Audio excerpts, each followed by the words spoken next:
Welcome, everyone, to this episode of the Expansive CEO Podcast. I'm your host, Hannah Chapman. And today we're going to talk about YouTube. We're going to talk about marketing. We're going to talk about compliance. We're going to talk about all these fun things that sometimes don't feel very fun, but are actually super important. I have my dear friend here, Andrew Murdoch, who is the founder of YT Era, a YouTube marketing solution built for financial advisors mainly. And that's one of the really interesting concepts we're going to dig into. So, whether you want to be front and center, on camera, or never record a single video, Andrew's team helps you really turn YouTube into a lead generating asset that builds trust, authority, and results without breaking compliance, which is the important part. So I know, a lot of the listeners of this podcast are in fields that have some sort of compliance aspect to them where we do have to be, I mean, me specifically, like I have to be very mindful of the things that I say and the things that I put out, and make sure I'm not guaranteeing results in any way, shape, or form. That's a really, really big one in order to stay compliant. But there's so much more complexity and nuance around it than that. So, not very many marketers are in that space, and it's a very rare find to have someone. When I met Andrew, it was just such an awesome uh, conversation and fit, and like, oh my gosh, you get it, like you get it. So, Andrew, thank you so much for being here. I'm so excited to finally have you on the podcast. Tell us more. How did you get started here? What was it that made this feel really important to you? Thanks for having me, Hannah. Yeah, no, I'm excited to dive in because this, like, you said the magical word right there. In my view, it's nuance. There's a lot of nuance. So for you, the viewer, the listener, watching or listening to this right now, if you are in a heavily compliant, sensitive, or heavily regulated industry, this is an episode that you're absolutely going to want to watch or listen to all the way to the very end. And yeah, why do I do this? So everyone has their dark night of the soul story, their rock bottom story, and I'm no different. Really quickly, I found myself at rock bottom at the end of 2018. I had to escape from a very toxic situation when I was married to someone where things were not going well, shall we say, and had to uh, uh, survive and escape. And I was sleeping. I found myself for 6 weeks sleeping on an air mattress, staring at the ceiling, and had nothing. Swimming in debt, both mine and my ex's, and no prospects. Just felt like I was completely convinced that I was the world's biggest loser. And I was living in a very expensive part of the world at the time, Vancouver, Canada. If you're not aware, it is one of the most expensive places in the world. It typically has the second highest real estate market in the world, right behind Hong Kong. And I luckily found myself, for the first time in my life, working remotely. So I had a eureka moment and said to myself, why am I here? Why am I in such an expensive part of the world when I could literally, as long as I have access to the internet, I can work. And so you've probably heard the term, Hannah, burn the boats. Mm-hmm. Burn I the the ships. way I burn the ships, burn the boats. The way I like to describe it is I had the boats burned for me. I didn't burn shit. They were just burned for me, and there was only one way forward, or I don't want to actually ponder where I would be right now. And so I became two things really helped me completely turn my entire life around. One was adopting a location independent lifestyle. Oftentimes people call it being a digital nomad. I'm coming to you from Costa Rica right now. And the other aspect is why we're actually talking today, and it's because I became obsessed with YouTube. I very quickly realized, at least at the end of 2018, when I was at rock bottom, that I could binge watch incredibly valuable educational videos from very successful online entrepreneurs. And over enough time, I was able to get my finances right. I was able to get my health and fitness right. But more importantly, I was able to get my mindset right because I wasn't speaking very health in a healthy way to myself. And because these successful online entrepreneurs had the foresight to hit the record button and create content, I was able to binge watch this incredibly valuable content for free. It was for free from me, but the creator is still compensated because they're getting more views, more watch time, more subscribers, more accolades, and the algorithms notice this.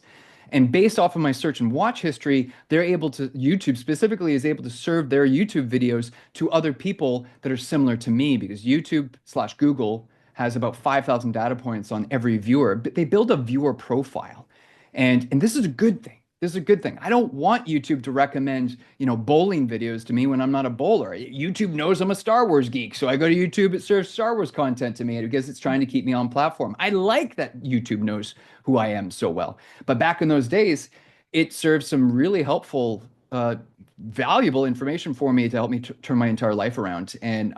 But we all know sitting back in a passive state, just watching YouTube videos doesn't exactly change your life. For me, it was just the spark. It was that leading domino, and then I was able to get off my butt, and I had the courage to take action. And now here I am, many years later, working with mainly financial services experts, financial advisors, financial professionals, because that one aspect of someone's life dramatically influences their quality of life in every aspect, health, relationships, you name it. It's fun. We live in a world where money just impacts everything.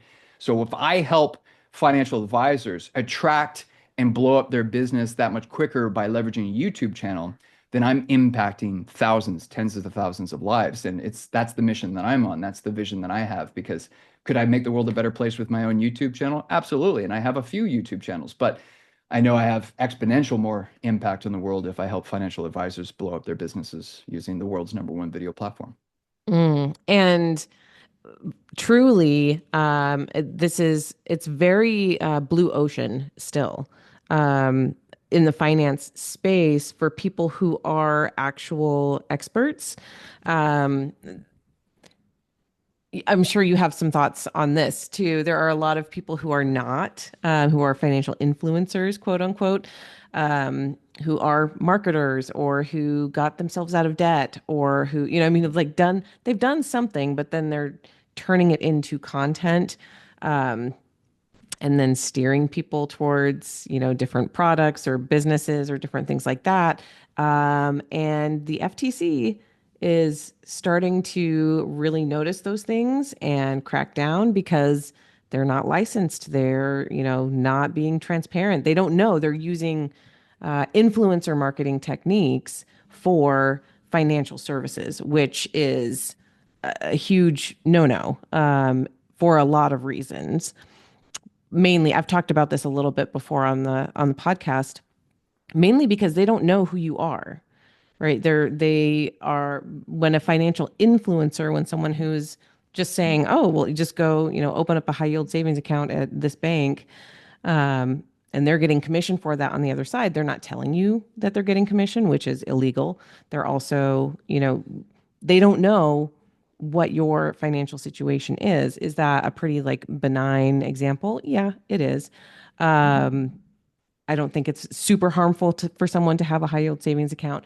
But there are also other financial influencers who are saying things like why you should roll your 401k to an IRA and do it here and do it with this bank. And they're not licensed and they don't know and they have no idea if that's actually the right option for you as a person. They just get paid if you do it. And they're not being transparent about that. And that's the issue at hand. So there is a growing, or has been for the last couple of years, growing kind of financial influencer subset, on social media, on YouTube and whatnot. And I've heard so many times from other financial advisors who, especially those who are at the big firms, like a big broker dealer. When I say that term, I mean Merrill Lynch or Bank of America or Morgan Stanley or Ameriprise or any of these big firms. They're not allowed to say anything. Their marketing teams are so on lock that they can't do anything at all. And it's been a really big problem, I think, especially over the last couple of years for true experts in our field to be what feels like being muzzled by firms because no, we don't want to be out of compliance. We have to make sure everything is okay and dot all our I's and cross all our T's. And then you've got me over here, in the independent space, still being mindful, still being careful, but able to actually use my voice and say different things and have a more flexible while still compliant presence. And a lot of people are noticing that. So I would love for you to speak to that a little bit too, Yeah. kind of what's going on in the industry. Yeah, there's a lot to unpack there, but you did hit some really valuable points. I think I'm going to start from like a 65,000 foot degree level here, and then we can zoom in. Um, so everyone has heard the term know, like, trust.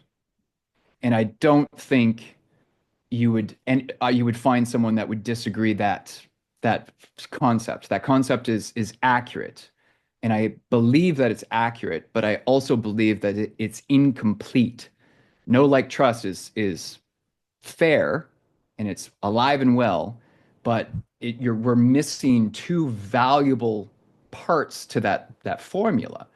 That no one, everyone just goes, oh, no, like, trust, no, like, trust, but no one is really addressing that abyss, that Grand Canyon of space that exists before the no stage, which I call visibility or discoverability, because you can't be known unless you're setting yourself up in such a way to be seen, be heard, and be visible, right? Discoverability.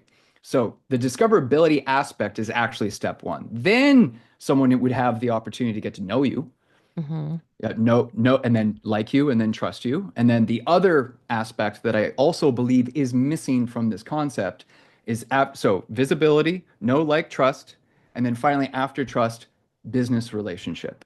Because Mm-hmm. I do believe we're living in a trust recession right now, both in marketing and in financial services. Yeah. Everyone seems to have their story about getting burned from marketers or getting burned from a financial advisor. I know I certainly have my story. Thank you. IG Investors Group. I man, I'm not a fan, not a fan. Um, but that was my personal experience. So no, like, trust is accurate, just incomplete. And then now I'm going to start zooming in for you and the viewer and the listener here, because we are talking about topics that have a lot of influence over someone's well-being. And Google/YouTube has a specific category called YMYL, your money, your life. Oh. And if you're working with a marketer who doesn't know this, you have the wrong marketer. Go to your marketer, go to the person on your team or the vendor and say, hey, what's our YMYL strategy? What's our approach of dealing with YMYL? And if they don't have an answer for you, you probably need to look around and find a better person, because this is so now again we're saying heavily regulated, heavily compliance friendly type industries. So anything that's dealing with someone's wealth or their health, it can be lumped into this category. And Google/YouTube, they look at anyone creating content in those ways with a much stronger magnifying glass. Let me put it to you that way. They're a lot more careful about what you're saying. So if let's say you're making content, maybe it is a YouTube channel and you're wondering why you're not getting views, it might be because you haven't proactively inserted a YMYL or compliance strategy to be baked into your content. And sometimes it could just be a consistency thing too. Like the disclaimer here is that this is an advice. I'm not providing advice right now. For you, the listener, you, the viewer, I don't know what your circumstances are. I'm not looking at your YouTube metrics right now. I'm not providing you any advice whatsoever. This is educational and informational only. But there's a lot of variables that we have to take into consideration because Hannah, you said it, lots of nuance. So maybe someone just went to create a YouTube channel, created 3 videos, and got 7 views and said, this doesn't work, and gave up. Well, unfortunately, YouTube doesn't work like that. And because you're YMYL, it's going to want to see a consistent, repetitive, consistent effort from your part, because it might not even understand who you are or who you serve until you release 20 videos, 30 videos, 50 videos. I don't know. I'm not looking at your channel metrics, but you really want to think about YouTube as a long-term strategy. If you're thinking, oh, we're just going to try this for a month or two and we'll see how it goes, you got the wrong mindset. You might as well not even try, because if you're not committed to giving a solid effort to at least a year, maybe even targeting a minimum of 2 years and working with an expert that can actually increase your chances of success, not guarantee success, but increase your chances of success, then you might as not even want to try it. You want to think about building a library of content around subjects that you are licensed to speak about and package it in a friendly way so that it'll get attention because YouTube success actually isn't complicated. I'm going to give you a really quick tip on this right now while I'm thinking of it. Step one is get the viewer. Step two is keep the viewer. Step three is get the viewer back. Mm. Easy to explain, a lot harder to execute because it's always strategy and implementation or strategy and execution. You need both. If you only have great strategy, but you have crap execution, I'm sorry, you don't have a hope or a prayer. And same is true if it's reversed, right? Um, so those are YMYL. Definitely want to touch on that. No like trust is incomplete, but it's about building compliance into the YouTube strategy so that because like you said, you're hinting at this that the larger organizations, many of them, and I've had those conversations where they'll have such strict internal policies that they don't even allow them to have a YouTube channel. I've had advisors come up to me after I give a presentation on stage and say, Andrew, I work for Sun Life, I work for whoever, and I can't do YouTube. And I'm like, okay, Mhm. what do you want me to do about it? I'm not gonna, you either need, if you want to do YouTube, you not either need to go work somewhere else or go independent like Hannah does, and then make sure that you're building in a compliant content program so that compliant is front and center. There's just because you have to be compliant friendly doesn't mean you're not going to succeed on YouTube. There are successful examples, and I can't turn this into a commercial for anyone because, well, there's compliant rules Right. around case studies and testimonials and everything, and I don't want to get sued by the FTC. We can go a little bit deeper regarding the FTC. I can speak in a knowledgeable way about the FTC because I'm regulated by the FTC, but I'm not a financial advisor. I can't speak to SEC, FINRA, FINSA, state regulator bodies. I mean, it can get messy. I just want to reassure for the listener, and the viewer, that if you feel like your hands are tied around compliance, there are solutions. Yeah. And I mean, for me, to be fully transparent, that was actually one of the reasons that I left and went independent. I was part of a bigger broker dealer for a long time. I couldn't even like shift the language on, they would have pre-canned LinkedIn messages that you're allowed to post these things. I couldn't even change the caption to be like something the way I would say it, not changing anything material, just like this doesn't sound like me and people are going to know it's not me, and they would redline it and remove it. And it was like this I can't I didn't feel that I could build a business and attract the clients that I wanted to work with if I couldn't even be me. And do webinars. I had ideas. I wanted to do a podcast. That was back in 2018. It was like 2018, 2019, where I was like, man, I would really love to do a podcast. That would be really And, fun. and you would have been early too. I That would have know. been a great How time. awesome. How awesome would that have been? But instead it was 2022, because that's when, I left in 2021, in January of 21, and started, Connection Squared, which was the first iteration of Expansive CEO Podcast, in about January of 2022. And that, just being able to try things and being able to say more and like say things in my words, while still being compliant, like that's what I needed. And it literally, like, it took a few years, just to your exact point. Like, it takes a couple of years of being super consistent, but at this point, like, the engine is going and people Mhm. are understanding my niche and where I am. And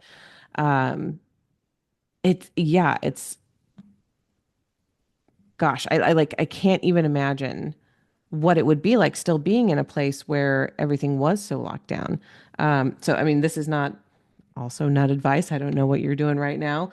But for me, for my specific, um, you know, my being and what's important to me, that my creative expression was really, really important to me, and still is. And, you know, having a YouTube channel, having, a strong social media presence, having the podcast, all of that was literally not available to me there. But I could see it was like it's like I could see it was like a glass box that I was in, right? So I could like see all the things outside of me, outside of my little glass box anyway. And I was like, but I want that. And they're like, nope, you're in the glass box.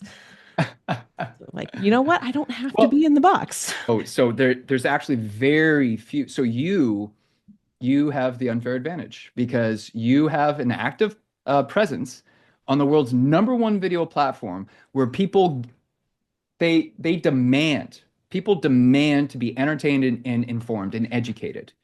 Because when someone wants to learn about retirement, I'm sorry, but they're not going to LinkedIn and type in a search, how do I plan my retirement at age 55? It doesn't happen.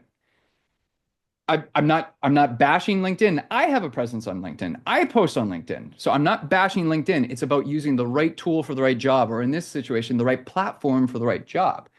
And so if you're the kind of person that works with people to improve their retirement goals, then just moth to a flame, create videos around retirement in a compliant way, and you will attract the kinds of viewers that you will typically want to work with. And the beautiful thing is, if I was speaking to a room full of 100 retirement professionals, I could literally tell all 100 people, hey, your next video needs to be and just give everyone the same title. Every single one of those videos would be different. Hmm. That's the beautiful thing about being a human being. And everyone's talking about AI and automation and robots and everything. And I think anything that you can do to increase your humanity, I think that's a good thing. And what better way to do that than a YouTube channel? Yes, I'm biased because I'm a YouTube expert. But YouTube does offer certain advantages that LinkedIn and other platforms will never offer because that's not what those platforms are designed for and what the users have been conditioned to use those platforms for, right? YouTube is free university. I like to consider YouTube as the world's content resource library. I think we're actually more like attention experts at YTera, and we just happen to gravitate towards YouTube because fish where the fish are.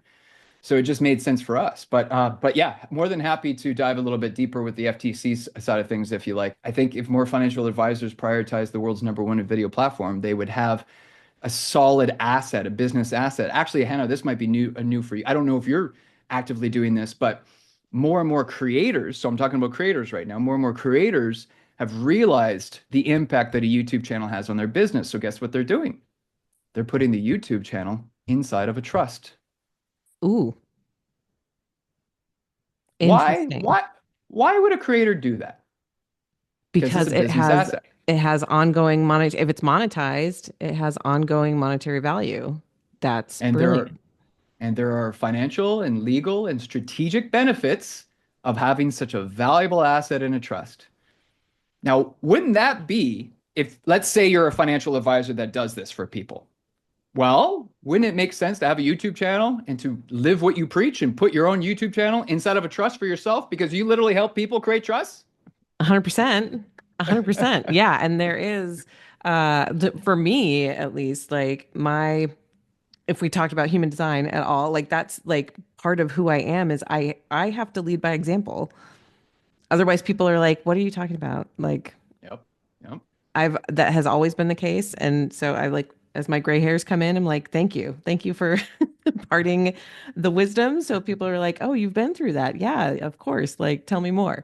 Um, but yes, leading through, like I have experienced that. Here's my journey, what it's been, and building, yeah, having a YouTube channel that is just going and creating, throwing off, you know, I feel like that's actually one thing that can truly create passive income. I think there are actually very few things that can truly do that, for as much as, it's talked about. Um, but yeah, no, that's super interesting. Every time I talk to you, I get so fired up about like making more like YouTube specific videos versus just, I do the podcast and then we put that in shorts and reels and things like that. Um, Okay. So if that blows your mind, then you're going to love this. I think marketing should only be called marketing if it works today, next week, next year, and beyond. good For point. instance, like I don't think anyone should be really writing blogs anymore. That's very 2017. And thanks to AI, website traffic has completely cratered because you go to Google or whatever search engine, you do your prompt, and then the AI gets the answer from the person's blog or from the person's website and then provides. So website Yeah. traffic is just dead, right? So YouTube, I don't have a crystal ball. I'm not like, but I've been in the game for a while and I've seen the patterns and I just don't see YouTube disappearing because YouTube is really great at creating multiple ways for people to consume content. People are already putting on, I don't know if you have one of those VR headsets. I got one and soon they're going to be glasses and then maybe contact lenses and whatever else. But you can literally go into YouTube right now and put on your VR headset and watch a 360-degree video, like you're in transported into the safari and you're like surrounded by like African elephants and everything. And people were doing that back in 2018. Like this Yeah. is not new. This has been around for a while now. And because YouTube keeps doing these innovative changes, what works today will work tomorrow, will work next week, will work next month and next year and beyond. I don't know if you're aware of this. Question. Do you speak any languages outside of English? Very minimal Spanish, having Very been okay. raised and taken several Spanish classes in Arizona. Okay. So, and I'm coming to you from Costa Rica, and my Spanish is horrible. It's terrible. I need to do a lot better in that department as well. So I hear you on that. Did you know that YouTube is rolling out an automatic dubbing feature for free? That's amazing. I had So not heard that. let's let's say you were fully bilingual. Let's say you were fully bilingual, but there's a lot more English speakers in the United States than Spanish. But did you know? No, I've done the research and I've seen different numbers in different places. So I'm not going to provide the citation for this one because I've seen different numbers in different places. But there are approximately 57 million Spanish speakers in the United States, which actually makes the United States the second largest Spanish speaking country in the world. So let's say you were bilingual, or one day you will be bilingual, and you're pumping out these English videos. Well, YouTube will know when someone clicks on your video, but they're actually a native Spanish speaker. And when they click your video and watch your video, they will automatically, and in your case, let's say it's the podcast, they will automatically dub both of our voices into Spanish. That's And crazy. so now, yeah, for free, by the way, for free. They're not charging you for this. This is just happening, and it's a feature that's being rolled out as we speak. Not everybody has access, but more and more people are getting access every day. And let's say you had the ability to serve English speaking and Spanish speaking customers. Well, you're just making the video once, but now all of a sudden your potential reach just explodes because YouTube is investing aggressively in making sure your content reaches the right people at the right time. That's how the whole AI is designed. How do we put the perfect video in front of the perfect viewer at the perfect time? Well, what's the number one challenge that almost every business universally struggles with? How do we put our brand in front of the perfect prospect at the perfect time? To me, that's just a match made in heaven. So that's why I get excited. Yeah, and it's so true. The timing is what's most relevant, and I've talked about this before as well. Like there has to be a triggering event for someone to need your services in most cases. And for me, in financial services, I've had two new clients this year received an inheritance. And they've known about me, they've been following me for quite a while and like had the desire to work with me, but they didn't feel like there was like that triggering event yet, so they hadn't reached out. And when that triggering event happened, they were like, "You're the one. I've been following you, I've been listening to the podcast, I've been, whatever it was, right? Like and that was exactly what was needed was just when the opportunity arose that I was the one that was in their consciousness because, you know, Top of mind. top of mind, I they're following me. I actually consider YouTube to be, yes, it's the world's number one video platform, but I call it the world's number one cloning machine. Because Mm-hmm. every time you hit the record button, you're cloning yourself. It's literally you. It's a digital, virtual representation of you. And some clones, just like people, some clones work harder than others, right? We could apply the Pareto, 80-20 Pareto principle here. Except if I'm being honest, I think it's not really 80-20 in YouTube world. I think it's actually more like 95-5. I think I was gonna 5%, ask, yeah. yeah, Those little 5% of bits. your videos, yeah, your 5% of your videos are going to generate 95% of your results. But here's the thing, you'll never know which 5% that is. You just Right. have to keep pumping out content and trying to improve just 1% every single time. And those clones, those little Hannahs, are out there working for you 24/7. They don't punch out, they don't take a vacation, they don't get sick. And those clones were serving those viewers out there that you had no idea those people existed. But when they were in a position to need your services, they reached out. And all of a sudden, now you're aware that they exist. They've known you exist for a long time. Yeah. Oh, it's such a good point. I have a few videos that like for I think a year and a half now, almost 2 years now, they have been like consistently one of the top, like YouTube does the weekly recap. You get like which video got like that video is still like doing numbers and like that's so interesting. But it's because one, it's because something that people specifically search. So they'll like search for this one thing and then it'll come up and then they'll watch it and they watch a good portion of it. Actually, it's really interesting. But I love thinking of that as little clones. Like I can feel like the energy behind that of like when you make a video, you're like, all right, go do your thing, right? Like Yep. go to work and just impart that energy with it that, hey, this could help people for a long time. Yep. And also to your point, you could think you made like knocked it out of the park and made a great video and it gets like 0 or 5 views, right? And you're It, like, oh man. if I had a dime for every time that happens, but the reverse is also true. Sometimes you put a lot of work and effort into a video, you think it's a banger. That's the term we use in the industry. We think it's a banger is going to blow up. And then there are other times where you put out a video and you're like, "Ah, I don't really feel that good about this one." But you ask yourself, like, would this video help at least one person? Yeah, the answer is yes. Yeah, we should post it. And then it blows up. And you're like, what the hell? Yeah. But the problem that's the beautiful thing about organic marketing though. It just requires that consistent input. I mean, I'm not bashing paid. I'm not bashing paid. Some of my closest friends are paid marketers, okay? But there are two forces working against you in paid at all times. One, the paid platforms, all of them, are continually to get more and more expensive. The Mhm. data shows this to be true. It's never gone the other direction. It always gets more expensive. Sorry. And it gets more expensive to reward you with less and less eyeballs. Right. That's the first element. The second element is when you do have an ad that's performing and you scale up, you are reaching a colder and colder audience. So that's the second force that's working against you at all times. It's pay to play. I like paid for certain things. There's a time and a place. Like if you're doing a launch, or in the case of a financial advisor, let's say you're hosting an in-person event right there in Phoenix, Arizona. You wanted to do a live on-stage presentation. You're bringing guest speakers. You're going to blow people away. This is a scheduled event. You probably want to put some paid behind that. Get some local eyeballs, especially since YouTube is a global platform. And if you're Right. doing paid, you can say, hey, I just want people in Phoenix to see this ad. That makes sense, right? Whereas if any part of you wants to grow a brand, a business, where you want this thing to have legs, well, there's got to be an organic component to that because when you successfully execute a YouTube strategy, it should get more profitable with each passing year. It should get more performant with each passing year. Whereas ads get more expensive, YouTube should get cheaper with each passing year. That's the Mm. idea. Oh, it's such a good point.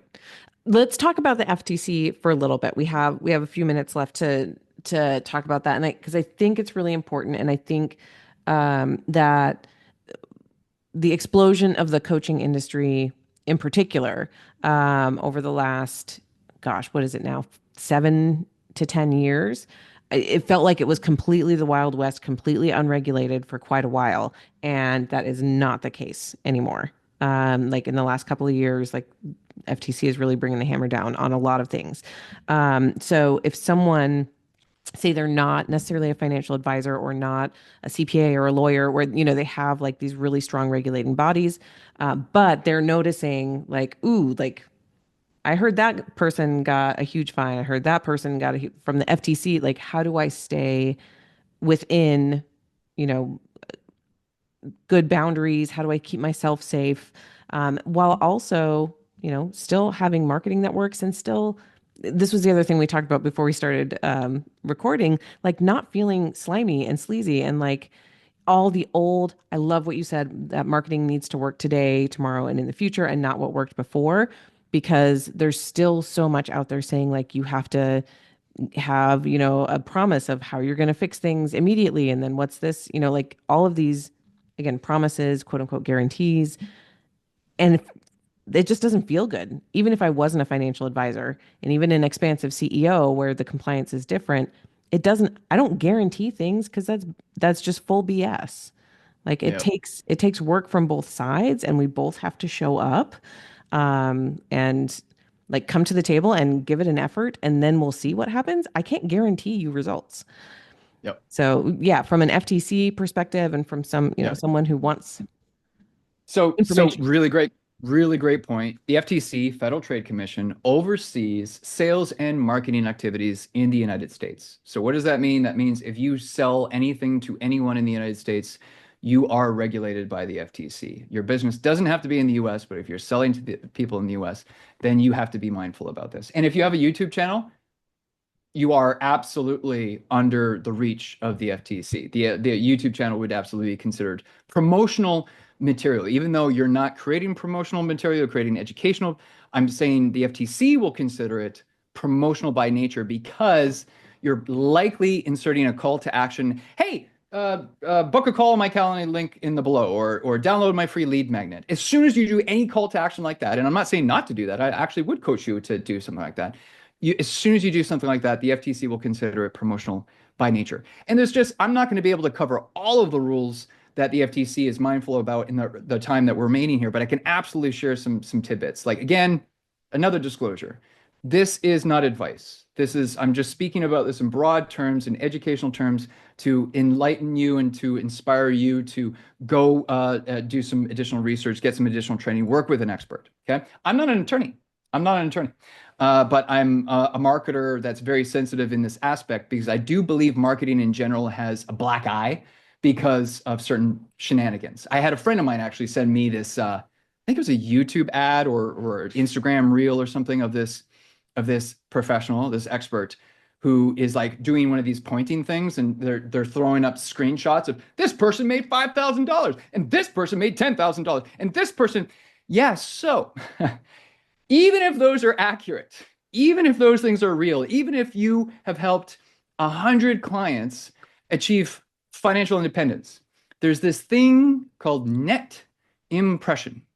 If someone watches your YouTube video or goes to your landing page or goes to your website and receives a net impression, that if I'm the viewer or the user and I'm watching your video and I'm watching your reading your landing page, and I see nothing but these amazing examples, I'm receiving a net impression that you're going to turn me into a millionaire and it's going to be super easy.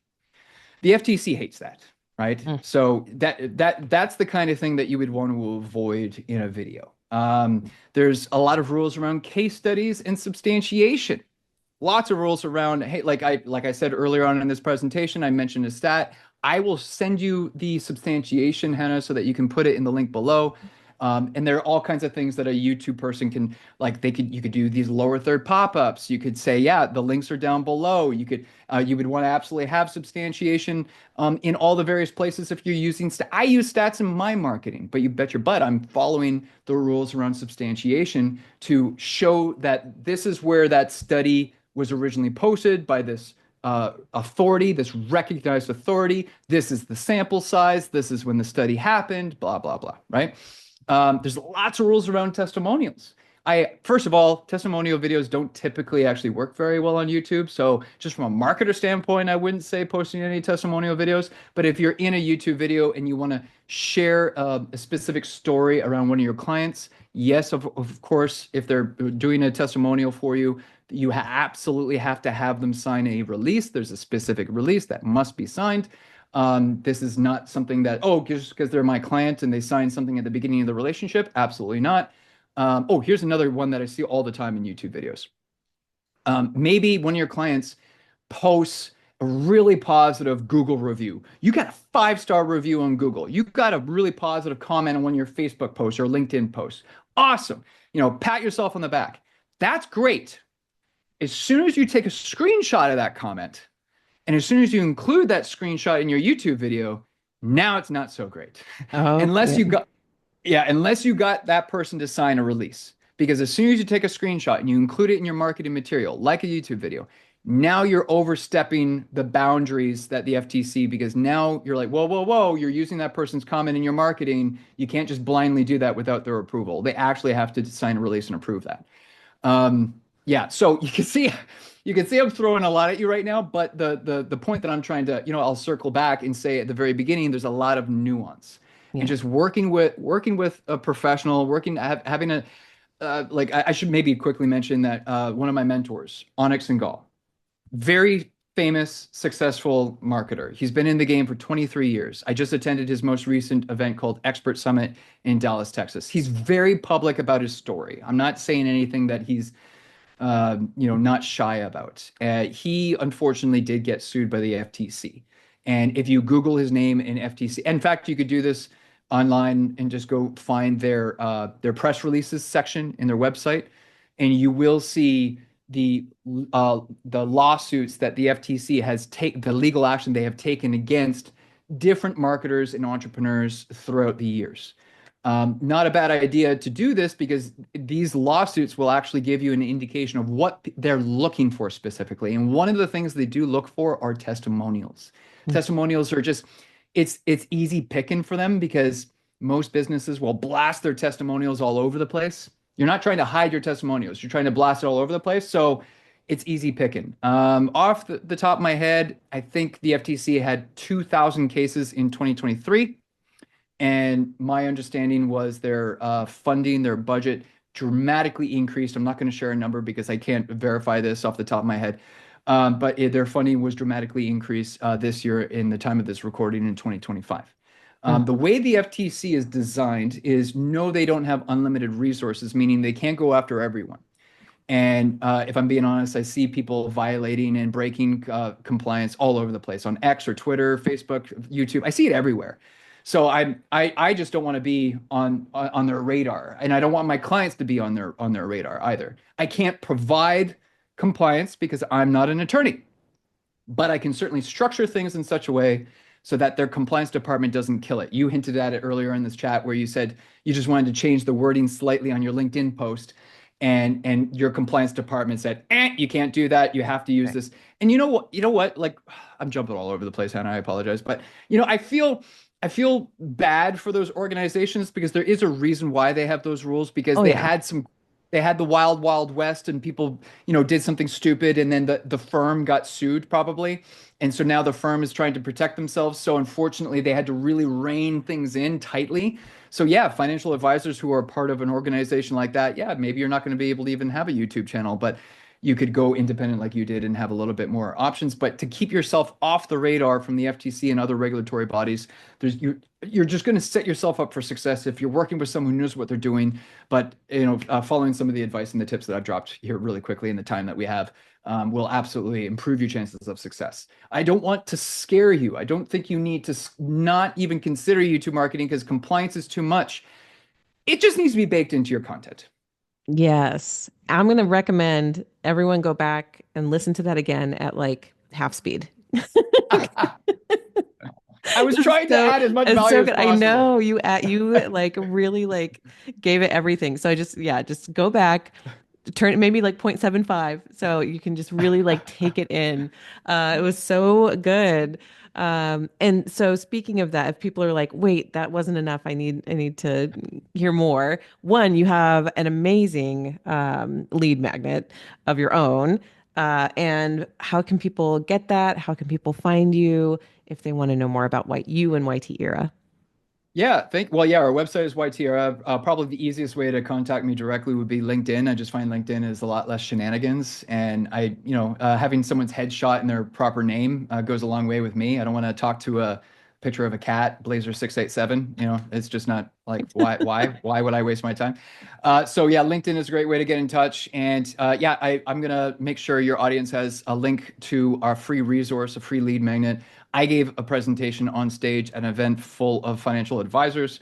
We got the replay. It's totally free resource. It's like a 42-minute crash course in YouTube marketing for financial advisors specifically. And I'll make sure that you have the link that we can put in the show notes below. So and make sure you get access to that.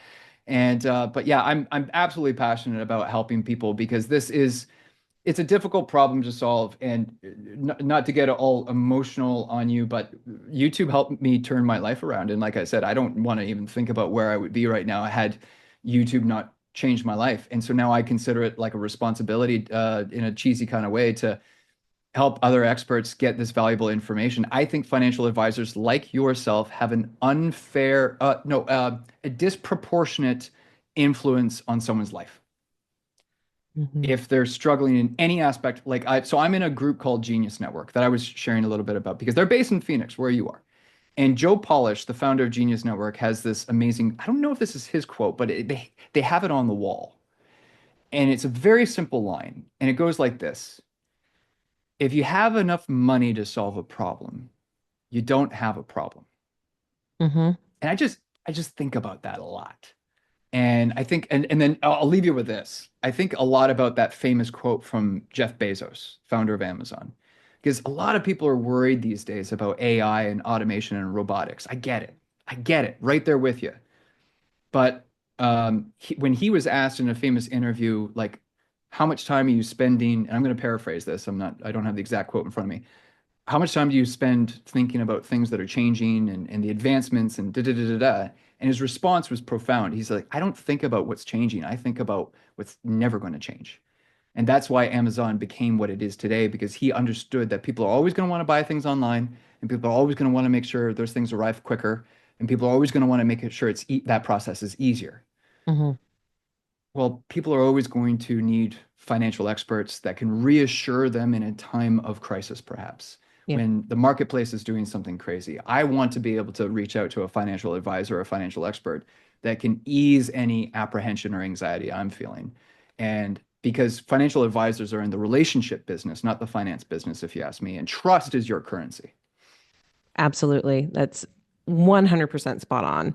Um, and it's such an interesting thing to think about and consider as AI is becoming more just more central to how we do everything.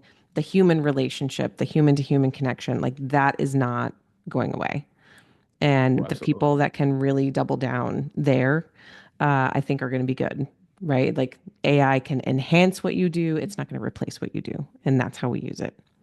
So, Andrew, thank you so much for everything you shared, for being on the podcast. I can't wait for this. Yeah, just one, for this to be out. When this posts, you'll be hearing it, but it's pretty soon from this very moment where we're recording. I think it's just such a present moment need for people to be learning about. So, and your energy again is infectious and just makes me want to go make YouTube videos. I have a couple meetings, so I have to do that first. But after that, Well, make some YouTube videos. Thank you so much, Andrew. thanks for having me. That's it for this episode. Thanks for listening, and be sure to like and subscribe. And again, if anything resonated with you from this episode, I would love to hear from you. Email me at Hannah, HANNAH, at expansiveceo.com and tell me about it. And if you're ready for your greatest expansion, you can find ways to work with me at expansiveceo.com and at x2wealthplanning.com. That's X, the numeral 2, wealthplanning.com. So until next time, remember that there is enough, you are enough, and your birthright in this lifetime is to be expansive.